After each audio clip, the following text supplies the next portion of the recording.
Hello from Portland. I'm going to talk more about marriage today. A couple of things I was thinking about after I did my video yesterday. One was I talked about the ways in which the debate about marriage equality has really changed a lot over time. I can think back to when I lived in Austin in the early 90s.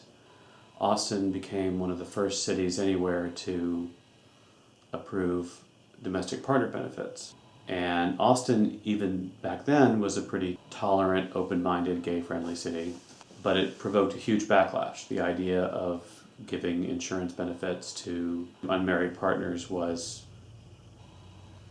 very controversial.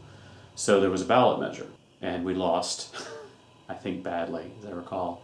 But I remember very distinctly the whole campaign for the benefits was very much about abstract ideas of fairness. In fact, the slogan was, "It's not fair."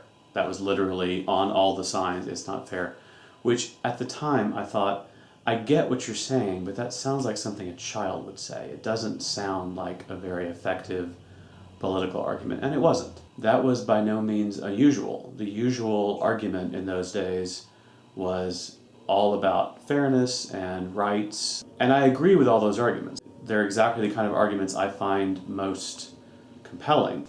The other reason I suspect the arguments tended to be so abstract was a lot of people in the gay rights movement felt like it would freak people out to focus too much on actual gay couples. This was back when you could have a whole political campaign about gay couples without ever seeing a gay person.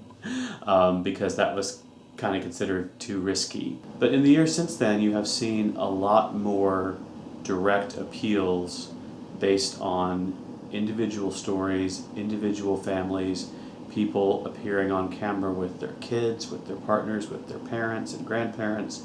So a couple of things jump out at me about this different style of argument. One is it's way, way more effective. There's no doubt in my mind that a lot of the progress in public opinion has been the result of individual people and families talking about their experience. And that has proven to be much more effective than talking in the abstract about rights and equality. It used to be people would compare marriage equality to abortion as a social issue and say, well, it's going to be controversial forever, just like abortion. And I always thought that was wrong, because here's the simple fact.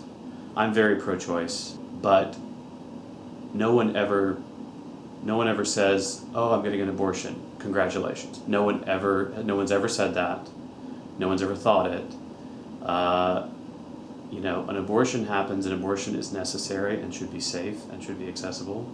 But abortions happen because something has gone wrong. Something has gone not according to plan.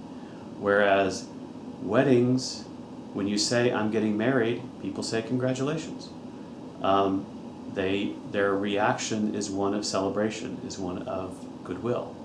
This is the kind of issue that benefits from exposure, from familiarity, almost from boredom with the idea of gay couples living their lives together. What's interesting to me is that this whole way of arguing is one that I usually find absolutely maddening. As a rule, I like, when I'm discussing public policy, I like to talk about data. I like to talk about what's happening in the aggregate and what effect we can expect the policy to have over the population. One thing that drives me crazy anytime you're talking about welfare policy or immigration or healthcare is you'll try to talk about data and numbers and aggregates, and you'll always have someone come back with, well, my cousin knows a guy who gets food stamps and then buys alcohol with them, or I used to work with a guy who was collecting disability and there was nothing wrong with him. You can't really have any discussion about policy in a country of 300 million people if you're talking entirely about stuff that happened to your friend's cousin. It's just not going to work. I have some reservations about the more personal style of argument on gay marriage. But I also have an instinct that this argument is not just effective but appropriate in this context. And that may be rationalization on my part, but I think it's more the fact that we're not responding to data. We're not trying to disprove anything concrete.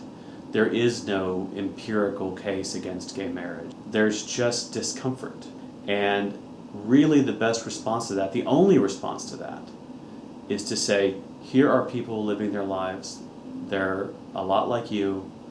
Their kids go to the same schools. They work side by side with you. They pay their taxes. They deserve the pursuit of happiness just as much as you do. That is a totally responsive argument.